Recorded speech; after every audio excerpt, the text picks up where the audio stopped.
bergerak berbagi untuk negeri, guru penggerak majukan pendidikan, guru penggerak menghamba pada murid, kreatif rancang pembelajaran, hargai potensi, tingkatkan prestasi, lahirkan profil pelajar Pancasila.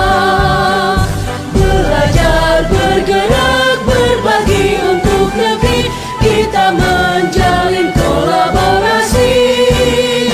Belajar, bergerak, berbagi untuk negeri, demi bakti pada Ibu Pertiwi.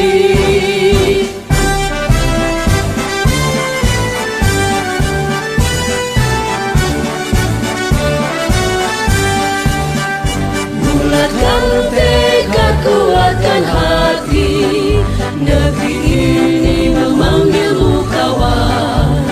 Belajar, bergerak, berbagi untuk negeri, guru penggerak majukan pendidikan, guru penggerak menghamba pada murid, kreatif rancang pembelajaran, hargai potensi, tingkatkan prestasi, lahirkan profil pelajar Pancasila. Belajar, bergerak, berbagi untuk negeri, kita menjalin kolaborasi. Belajar, bergerak, berbagi untuk negeri, demi bakti pada Ibu Pertiwi. Belajar, bergerak, berbagi untuk negeri, kita menjalin kolaborasi. Belajar, bergerak, berbagi untuk negeri, demi bakti pada Ibu Pertiwi. Demi bakti pada Ibu Pertiwi.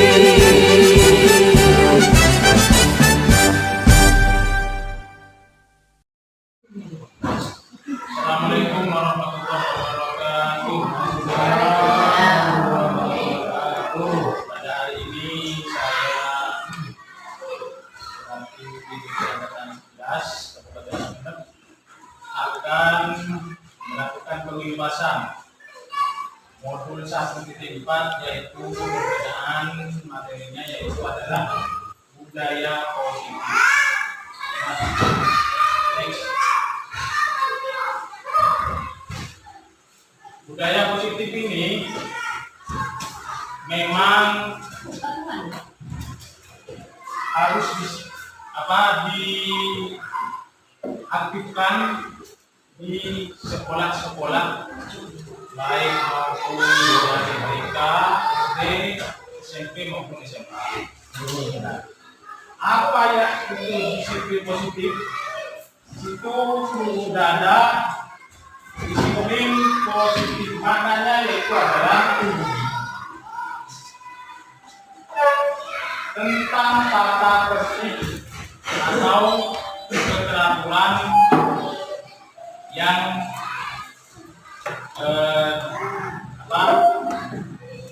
objeknya yaitu adalah siswa maupun siswi yang ada di sekolah tersebut.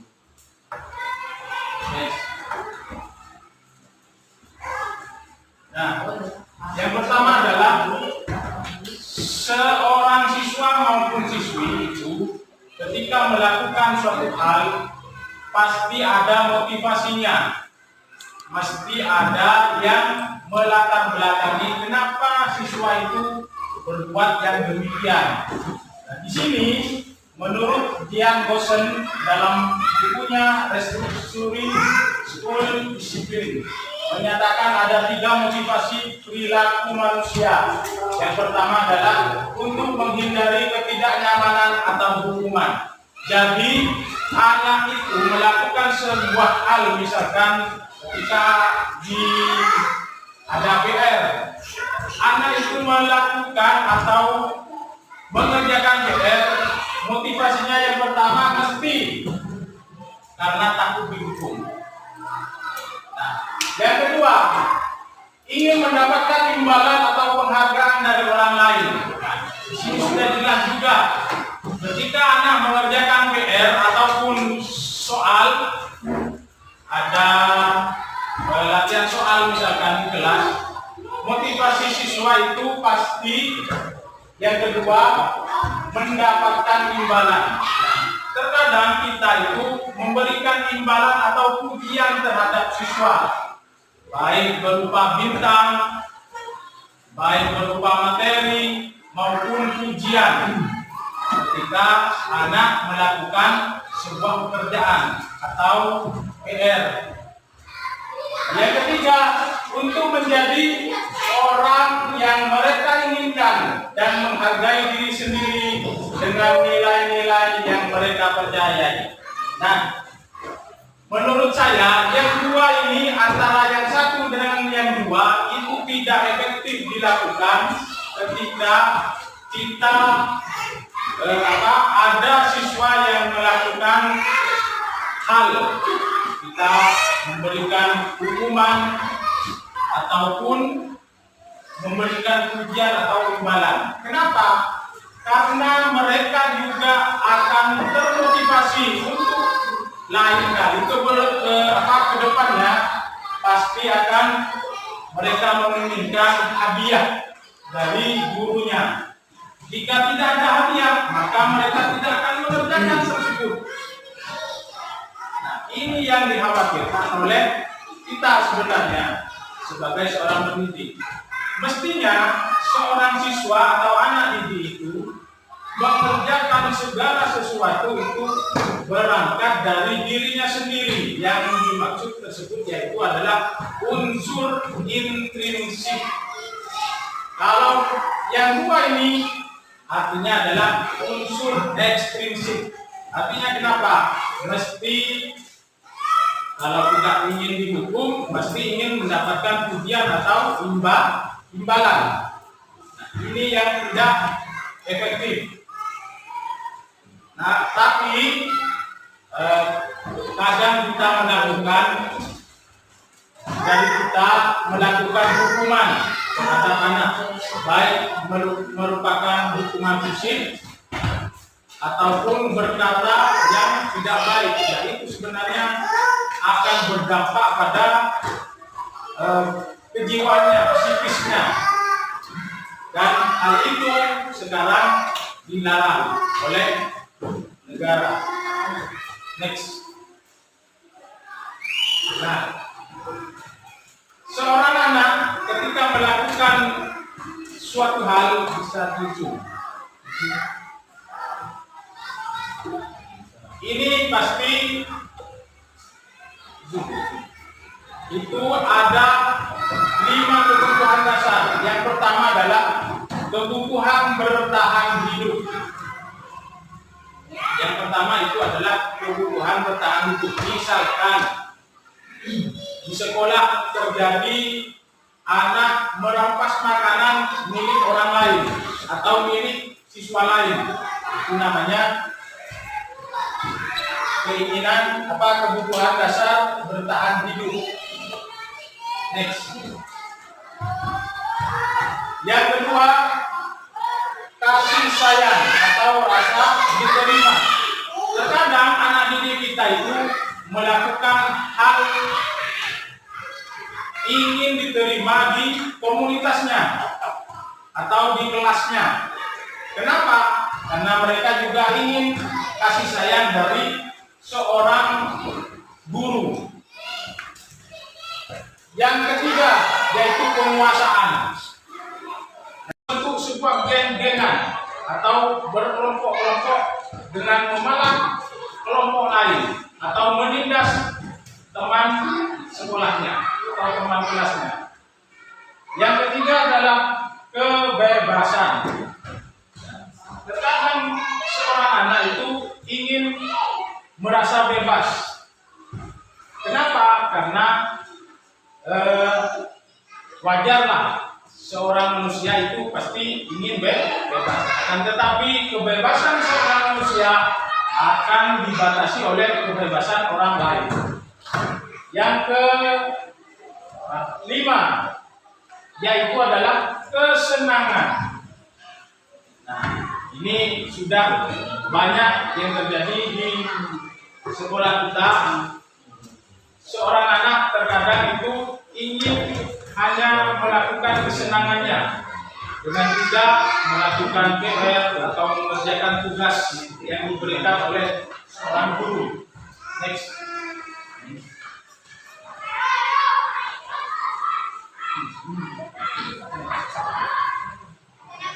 Nah, ini sudah jelas ya. Ada rasa diterima, kasih sayang, kebebasan, kesenangan, dan juga penguasaan. Next. Nah, kita sebagai seorang guru, kita harus melakukan posisi kontrol. Nah, seperti halnya kepala sekolah, beliau itu seharusnya tidak menjadi seorang kepala sekolah yang menjadi penghukum, akan tetapi menjadi manajer. Ini di sini beda ya antara manajer dengan penghukum. Di sini sudah jelas.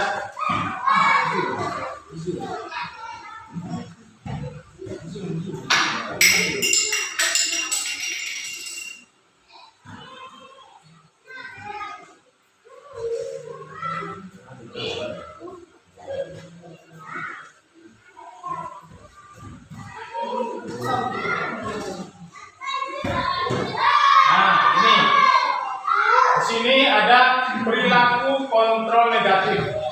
Di sini kita terkadang melakukan sebagai seorang penghukum. Artinya kita ketika ada siswa atau siswi kita yang melanggar, kita itu melakukan kontrol sebagai penghukum. Ada juga membuat orang merasa bersalah. Nah, ini sebenarnya yang dilakukan. Kalau sebagai penghukum itu tidak boleh. Nah, bagaimana kontrol yang positif? Bisa menjadi teman atau pemantau. Nah, yang oleh pemerintah harusnya kita itu menjadi seorang manajer ketika di kelas. Ketika ada seorang anak melakukan sebuah kesalahan, maka kita harus yang pertama mengajukan pertanyaan, kenapa siswa tersebut melakukan hal yang demikian. Nah, seterusnya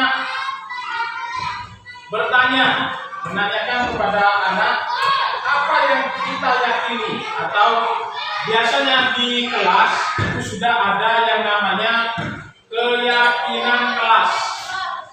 Karena kemarin seperti Bu Isa ada yang mengirim kepada saya itu kesepakatan kelas, karena sekarang sudah berubah, sudah bukan kesepakatan kelas lagi, yaitu keyakinan kelas.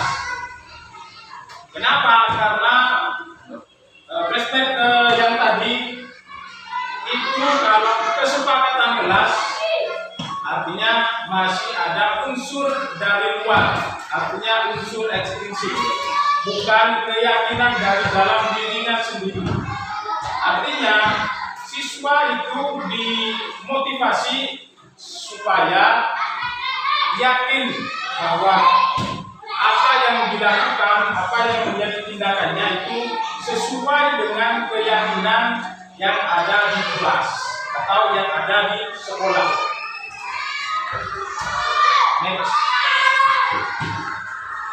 Nah, hasilnya ketika anak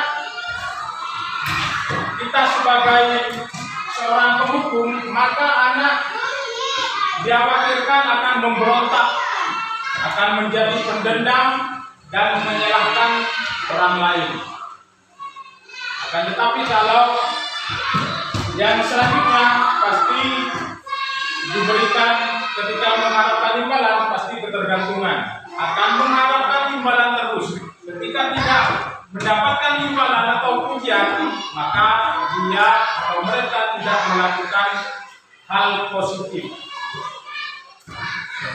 Nah, kalau seorang manajer, maka akan yang dihasilkan adalah menguatkan watak atau karakternya seorang anak.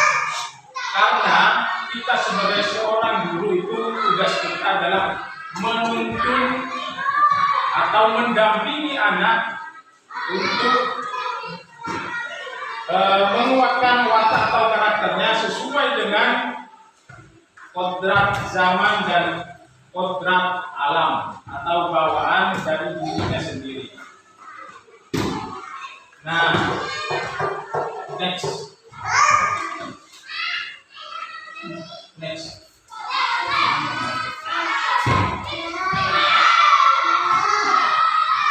Nah, ini keyakinan kelas. Maka diharapkan nanti semua kelas itu membuat keyakinan kelas. Nanti Bapak dan Ibu guru diharapkan untuk membuat keyakinan kelas di kelasnya masing-masing. Dan saya harap nanti bisa dikumpulkan atau bisa berkolaborasi dengan guru atau rekan sejawat yang lain untuk membuat keyakinan kelas tersebut. Dan akhirnya kita akan dikumpulkan pada di lokakarya. Next. Nah, yang seperti ini adalah contohnya ini adalah kesepakatan kelas, bukan keyakinan kelas. Kenapa? Karena ini masih ada unsur yang eksklusif atau unsur dari luar. Maka diharapkan nanti kita membuat keyakinan kelas yang bisa mengontrol anak didik kita supaya karakter atau wataknya itu dikuatkan, positif. Ini adalah biasa kita lihat atau baca di tempat-tempat di mana kita menemukan bacaan tersebut. Misalkan dilarang mengganggu orang lain. Nah, di sini itu masih bukan keyakinan. Bagaimana? Yang mana yang keyakinan? Coba ada yang bisa? Yang bisa? Nah, ini kembalikan barang ke tempatnya. 3. Hadir di sekolah. Nah, bagus. Nah, ini hadir di sekolah 15 menit sebelum pembelajaran dimulai. Artinya ini adalah membuat keyakinan bahwa apa yang dilakukan ketika misalkan ada siswa yang terlambat, maka akan merasa bersalah. Kenapa? Karena sudah ada keyakinan yang ada di kelasnya bahwa hadir di sekolah 15 menit sebelum pembelajaran dimulai. Kembalikan barang ke tempatnya. Ini masih mengandung unsur ekstrinsik. Misalnya kalau yang intrinsik, ada yang bisa?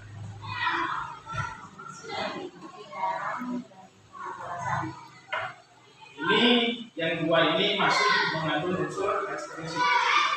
Kenapa? Karena bukan berangkatnya dari keyakinan diri masing-masing. Dilarang mengganggu orang lain. Sama juga dengan dilarang mengganggu orang lain. Ini ada bahasa yang lebih pas. Ada yang bisa? Bisa? Bisa. Itu maksudnya jangan menggunakan kalimat negatif. Ya. Kalimat positif. Kalimat positif. Makanya di depan itu kan ada disiplin positif.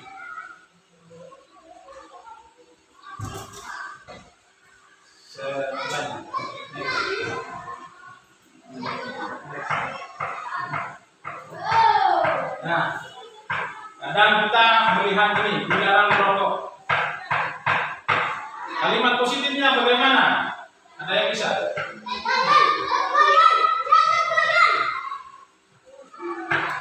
Biasanya kalau di rumah sakit ada tulisan atau bacaan kawasan bebas asap rokok. Nah itu yang positif. Kalau yang begini masih negatif. Kenapa? Tidak mengandung unsur keyakinan yang ada dalam dirinya. Nah, gunakan masker. Ya, bergantian atau menunggu orang lain. Ada yang bisa? Budayakan antri. Budayakan antri, ya, bagus. Ada yang lain lagi?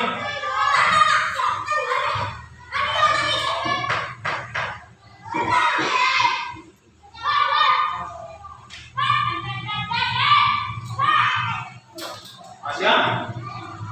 Next. Ke slide.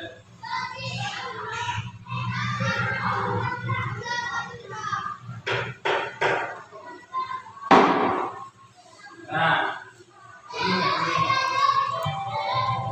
Keyakinan kelas itu ada 5 syarat atau unsur. Yang pertama, bersikap positif. Kalimatnya pasti kalimat positif. Yang kedua, senantiasa menjadi diri terbaik.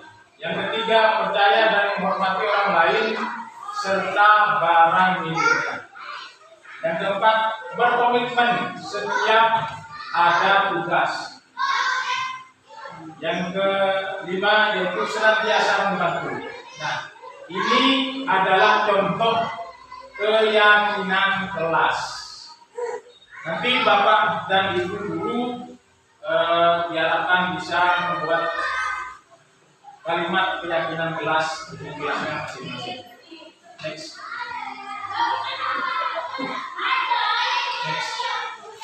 Nah, akhirnya dari saya mantap. kurang lebihnya mohon maaf. Allahumma fi ila al-karim. Assalamualaikum warahmatullahi wabarakatuh.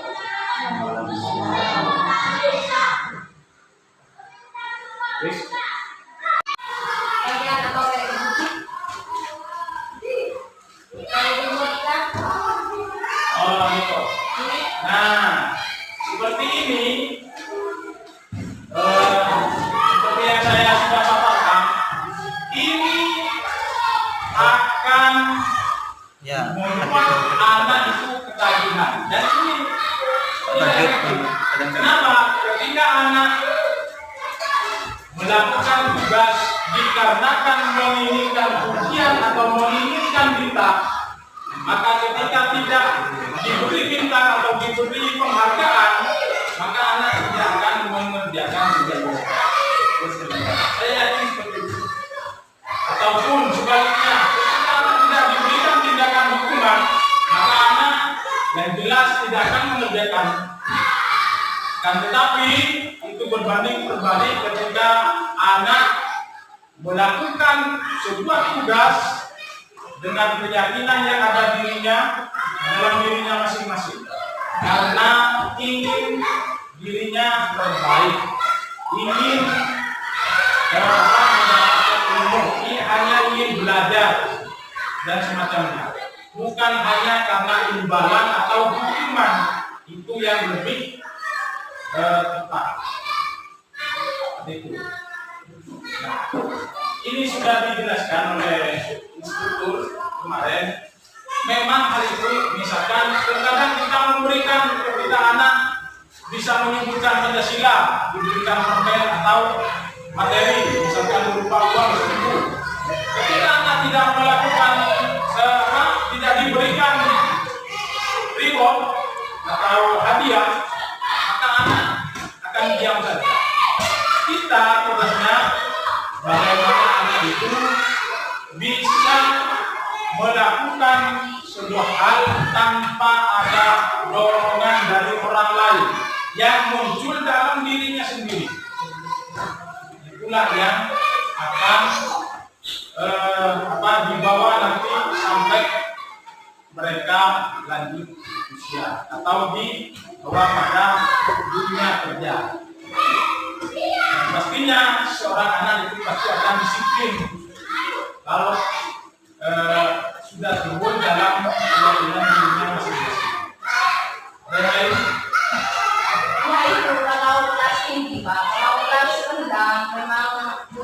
reward atau pujian dari orang itu. Contohnya saja, kalau PR itu tidak dinilai, itu masih teriak-teriak tidak dinilai. Saya butuh nilai, kita ada itu masih Iya. kontak. Makanya seorang anak pasti akan ketagihan ketika diberi penilaian. Akan tetapi ketika anak tidak, misalkan tidak dinilai, pasti seorang anak itu tidak akan mengerjakan tugas. Itulah hukumannya. Nah, ini bagaimana anak tersebut itu tetap melakukan, mengerjakan tugasnya tanpa ada unsur, misalkan unsur intrinsik tersebut dari luar. Dia hanya yakin bahwa kalau saya mengerjakan tugas, pasti saya itu adalah perbuatan yang baik. Seperti itu yang harus kita lakukan kepada siswa dan siswi kita. Kenapa? Karena yang tadi sudah disebutkan, kita menginginkan yang terbaik bagi anak didik. Ketika ada reward, ada hukuman, pasti anak itu tidak menjalankan dan namanya disiplin. Kenapa? Karena tidak ada timbul keyakinan dalam dirinya. Hanya anak pasti sering terlambat, lambat bangun, tidak mengerjakan tugas, tidak mengerjakan PR, dan sebagainya.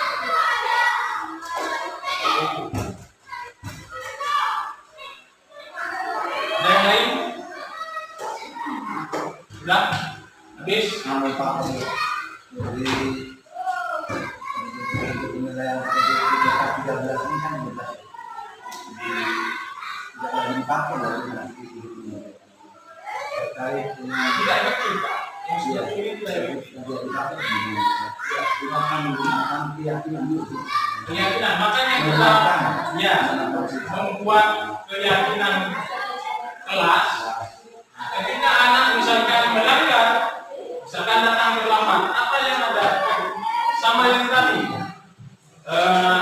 datang tepat waktu misalkan.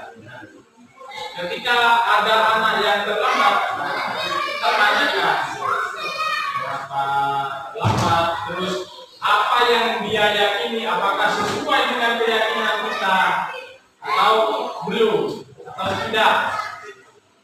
Maka pasti dalam jiwanya itu merasa bersalah tanpa diberi hukuman. Ya Bu, maaf Bu, saya terlambat, saya minta maaf. Seperti itu. Baik. Dan itu pasti lebih efektif daripada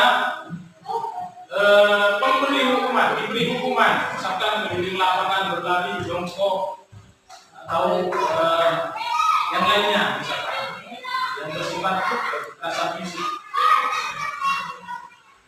Karena kita menginginkan anak itu disiplin dalam kehidupan sehari-hari, baik di sekolah maupun di rumah. Karena ketika sudah ada keyakinan dalam dirinya timbul, pasti anak itu disiplin tanpa adanya reward ataupun hukuman dari orang lain. Karena tidak sadar apa yang dilakukan itu tidak baik atau salah. Tidak begini Pak Tajul. Tidak begini Pak Tajul. Selama ini kita saya dan cuma kita.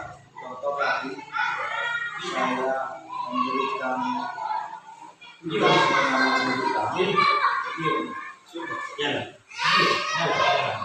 jadi memberikan tugas secara misalnya malu menerima beberapa siswa terutama yang senior kita membantu sehingga saya memberikan sanksi kepada mereka. Maka apa saja kita akan nyambung dengan belajarnya. Peledaannya, jadi kita pilih himbauan Bapak. Himbauannya ke depan manakala ada yang terlambat kita membangun dipertanyakan kaitannya dengan kekerasan. Artinya pola-pola lama itu dengan memukul dengan kekerasan, kemudian sanksi yang amuran, maka juga dilakukan. Itu teman ini. Dijemput anak biar merasa kata tadi sesukan dan rasanya ini terlambat. Itu himbauan kami di depan Bapak Ibu yang datang, baik itu datang di senam, harus bersama ada suara pendek, atau bersenam dan sebagainya itu baik kita jemput anak ini sehingga kita benar-benar kesemangatnya kita akan hanya kemarin saya sendiri melakukan praktek yaitu yang namanya segitiga restitusi. Apa itu segitiga restitusi? Segitiga restitusi itu adalah upaya memecahkan masalah yang dilakukan anak.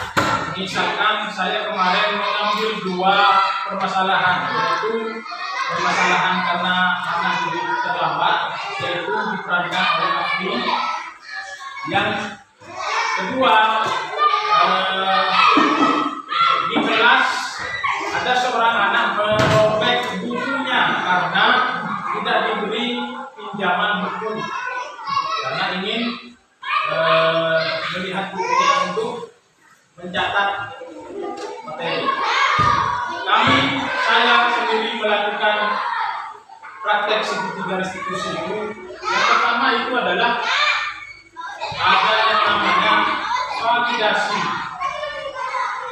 Nah, di mana pada validasi tersebut berupaya bahwa apa yang dilakukan anak itu adalah sebuah kesalahan yang tidak sesuai dengan apa yang ada dalam keyakinan kelas, apa yang diyakini.